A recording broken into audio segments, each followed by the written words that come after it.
Assalamualaikum warahmatullahi wabarakatuh.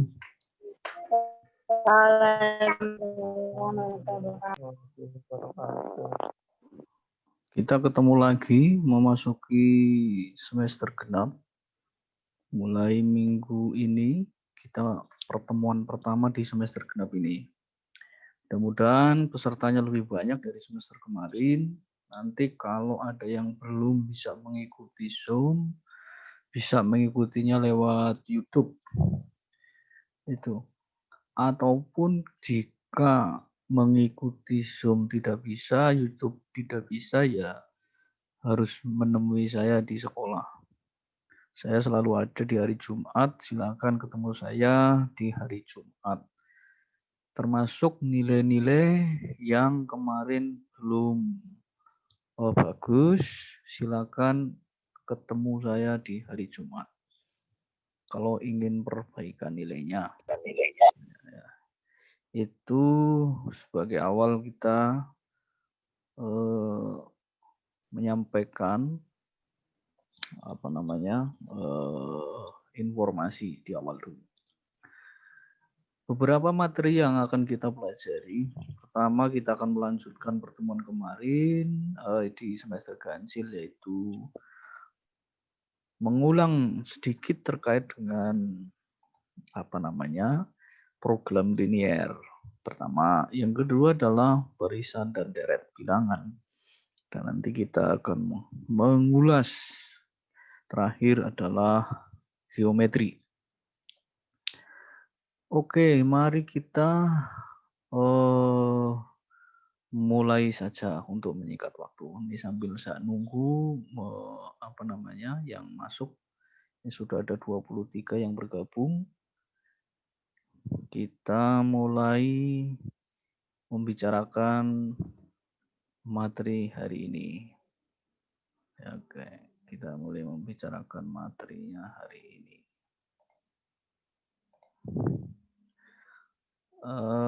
Sebentar ini saya untuk daftar hadir itu sesuai jadwal. Sekarang tanggal 14 berarti harus tanggal 14. Ini si Dimas ini ngisinya tanggal 11 sehingga saya hapus.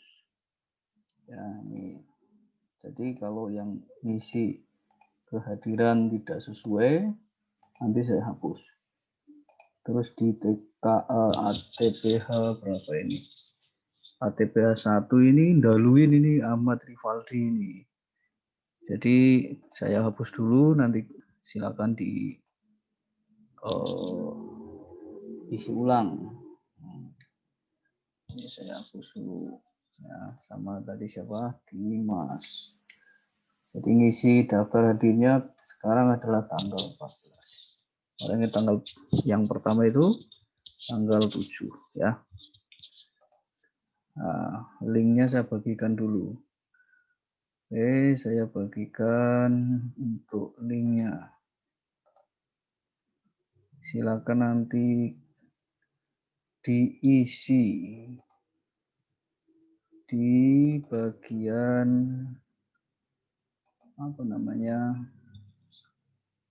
sebentar ini.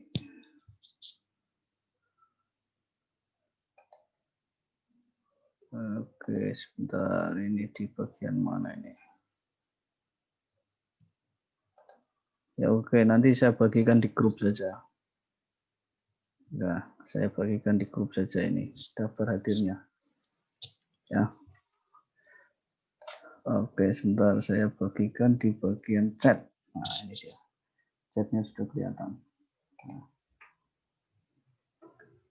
Ini untuk ATPH 1 dulu nih. ATPH 1. Nah, ini untuk ATPH 2-nya silakan diisi nanti. Oke, ATPH 2-nya ini. Bentar, kita balik lagi. ATPH 2. Nah, silakan diklik linknya di kolom chat. Nanti diisi daftar hadirnya. Ya.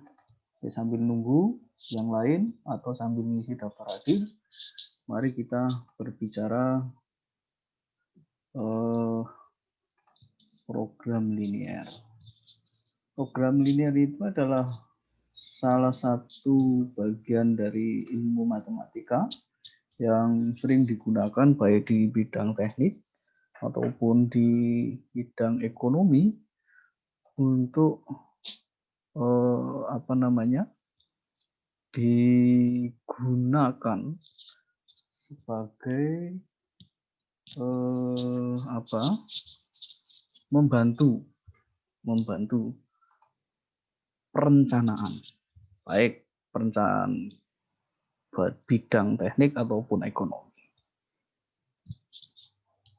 Perencanaan di sini kita dapat pakai untuk memprediksi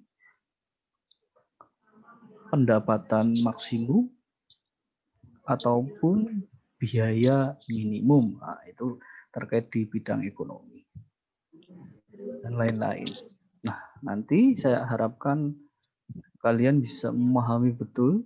Pertama adalah bagaimana merubah. Saya ulangi lagi, pertama adalah bagaimana merubah informasi kalimat yang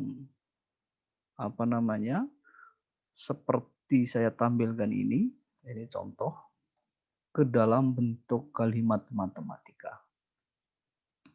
Jadi kemampuan awal yang harus kalian miliki adalah bagaimana merubah informasi baik dalam bentuk informasi ekonomi dan lain-lain ke dalam bentuk kalimat matematik. Ya. Satu contoh, pedagang buah. Ini misalkan contoh ini ada seorang pedagang buah, dia memiliki modal 1 juta rupiah. Ini hanya contoh saja. Bisa saja akan berbeda-beda namanya modal. Yang coret-coret Novani, saya saja yang coret-coret. Jadi yang lain tidak usah ikut. Di desktopnya tidak usah mencoret-coret ya. Oke, saya ulangi lagi. Misalkan ada seorang pedagang buah memiliki modal 1 juta. Untuk membeli buah apel dan pisang. Pedagang buah itu tidak hanya berjualan 2 buah, tapi bisa saja buahnya. Ya kan? Ini hanya contoh. Ya kan? Misalkan dia hanya menjual apel dan pisang saja, dan dia memiliki 1 juta sebagai modal. Harga beli tiap kilogram apel adalah Rp4.000 dan pisang adalah Rp1.600. Tempat yang dipakai untuk berjualan atau gerobaknya itu hanya mampu menampung 400 kilogram, baik apel ataupun pisang. Dari informasi ini, saya ulang lagi, dari informasi ini, kalian bisa merubah ke dalam bentuk kalimat matematik yang selanjutnya dapat dianalisa. Apa yang bisa dianalisa? Satu, berapa daya tampung maksimal gerobak yang ada. Yang kedua, kalau diketahui harga jualnya, tentu dapat memperkirakan pendapatan maksimumnya berapa. Kalau diketahui harga belinya, saya ulang lagi, kalau diketahui harga belinya, dapat diketahui atau dapat diperkirakan biaya minimum. Tentu sebagai seorang pedagang berusaha untuk bagaimana biaya yang seminimal mungkin kemudian mendapatkan pendapatan yang semaksimal mungkin. Nah, satu contoh ini sebagai gambaran di mana program linier dapat digunakan untuk memprediksi, merencanakan terkait kegiatan-kegiatan ekonomi. Oke, kita lanjutkan. Satu contoh ini, langkah awal apa adalah merubah ke dalam bentuk kalimat matematika. Kalimat matematika. Oke. Kalimat matematika. Diperhatikan betul.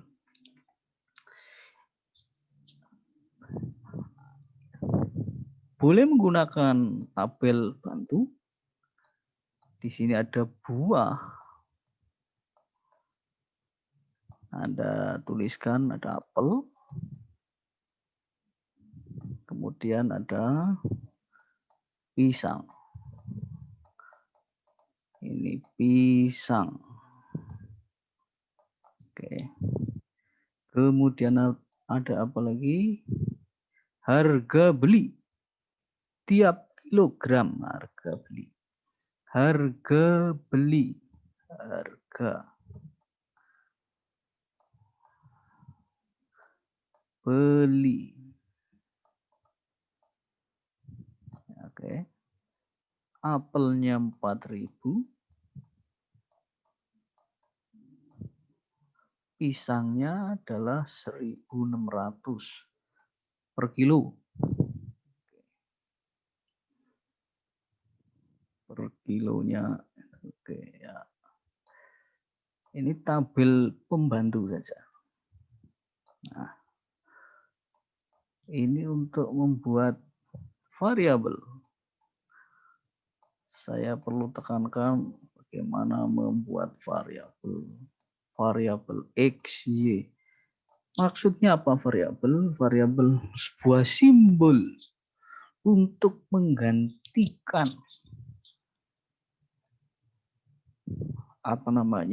benda atau unsur yang sedang dibicarakan. Saya ulangi lagi.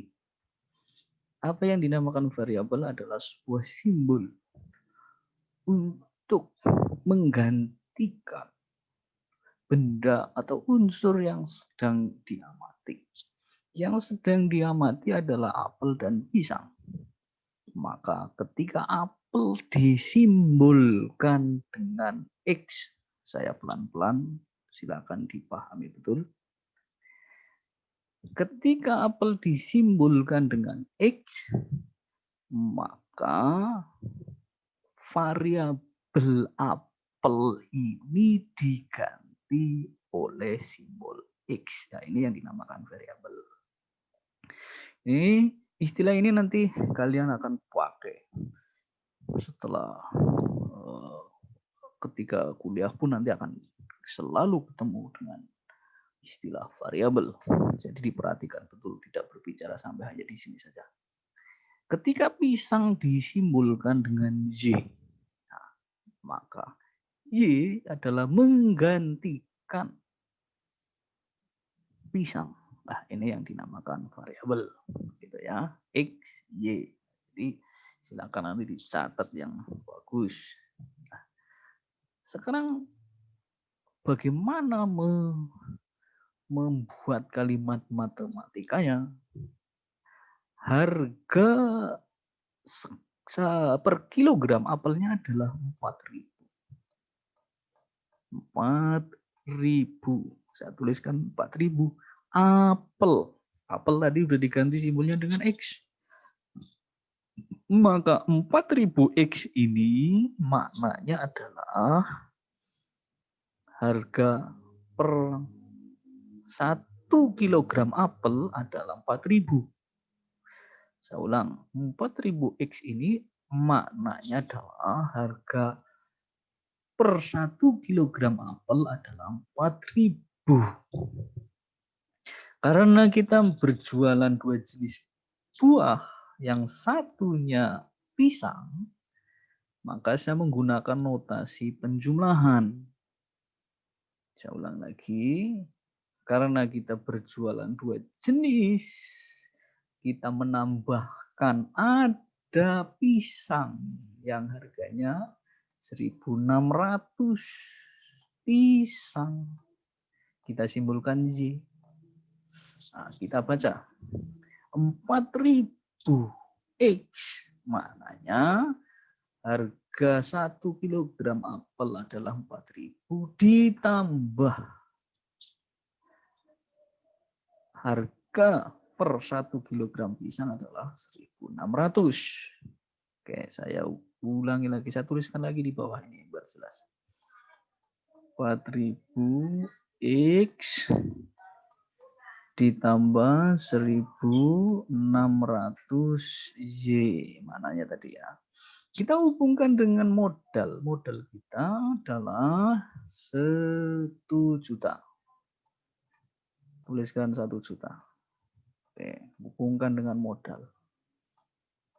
Kenapa? Karena kamu beli, jual beli buah-buahan itu kan terkait dengan modal. Mau beli sesuatu barang berarti kita sesuaikan dengan kepunyaan duit yang kita miliki. Nah, hubungannya dengan menggunakan apa? Perhatikan betul. Kalau kita memiliki 1 juta, uangnya hanya memiliki 1 juta. Kalau kita membeli apel ataupun pisang yang nilainya lebih dari 1 juta, maka tidak mungkin didapat. Saya ulang keterangan saya. Kalau kita hanya memiliki modal 1 juta, namun kita ingin membeli apel dan pisang yang nilainya melebihi 1 juta, tentu tidak bisa.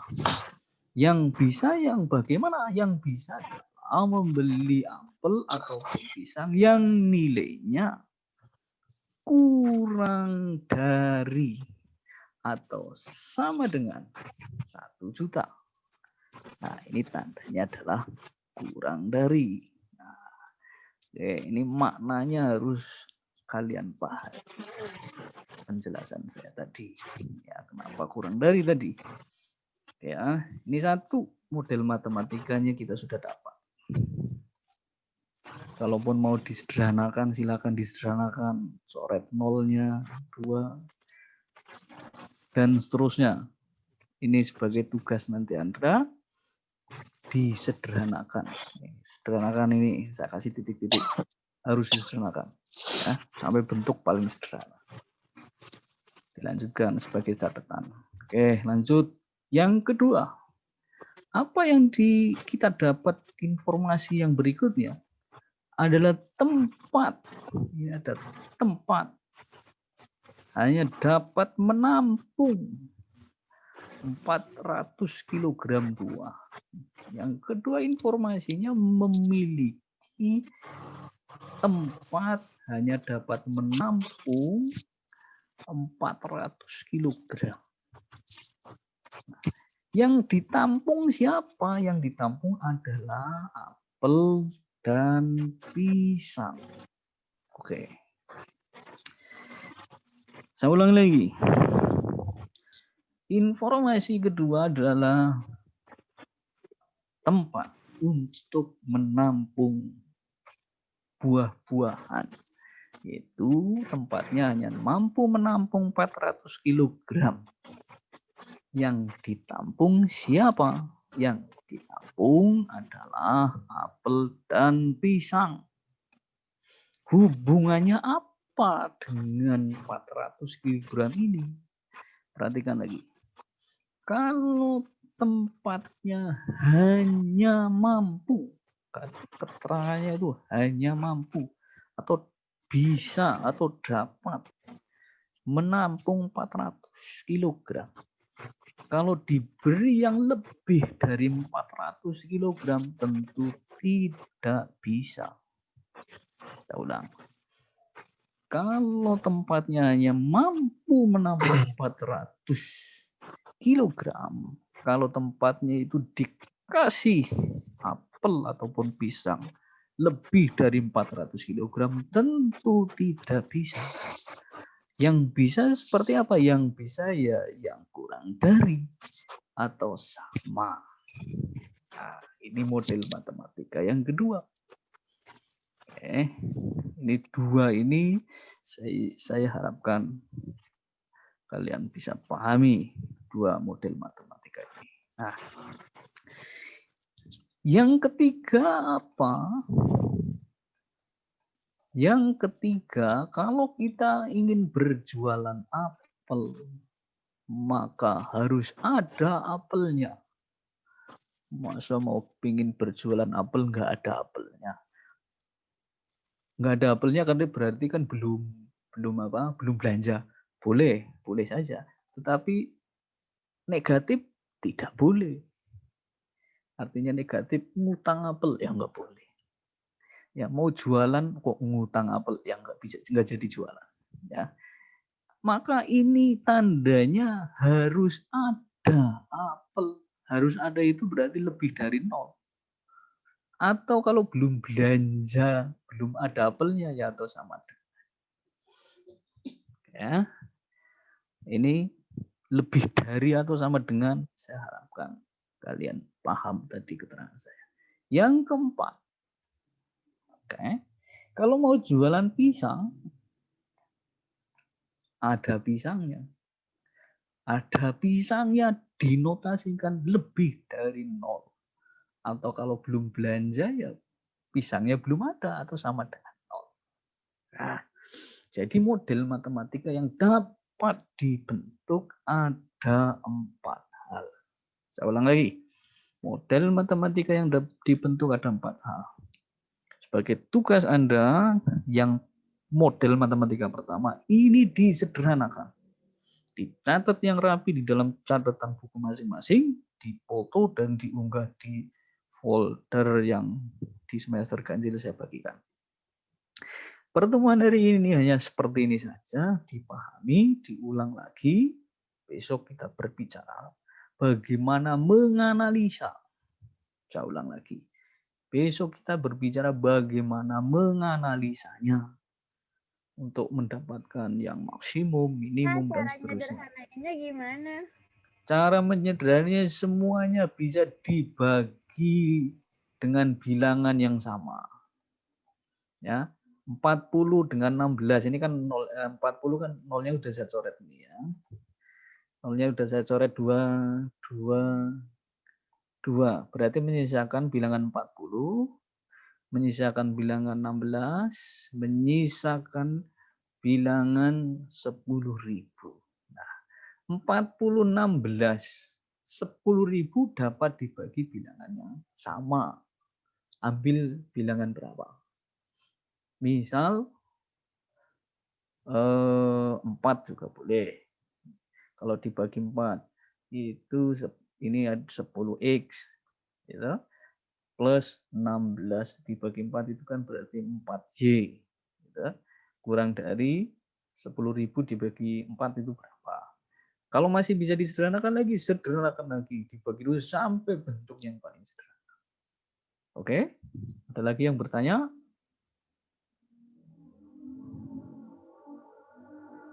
Enggak ada, ya. Oke. Itu yang saya terangkan hari ini, dicoba dulu bagaimana menyederhanakan. Ada yang bertanya enggak? Sampai di sini, kalau tidak ada, saya cukupkan dulu sampai di sini. Hari Kamis minggu depan kita lanjut. Makasih. Oke. Hari Kamis minggu depan kita lanjutkan bagaimana menganalisanya. Pakai apa? Pakai pertidaksamaan. Sistem pertidaksamaan. Jadi sambil buka-buka buku lagi, apa yang dinamakan sistem pertidaksamaan. Oke, ini hari ini kita hanya membicarakan bagaimana merubah bentuk kalimat, keterangan ke dalam bentuk kalimat matematik. Kalau tidak ada, terima kasih hari ini. Jangan lupa tadi link daftar hadir diisi di kolom chat. Silakan di copy dulu linknya, kemudian diisi. Saya tidak membagikan di grup, WA, hanya membagikan di kolom chat supaya ketahuan. Nanti yang di YouTube nanti akan saya taruh link daftar hadir di kolom deskripsi. Terima kasih. Assalamualaikum warahmatullahi wabarakatuh. Waalaikumsalam.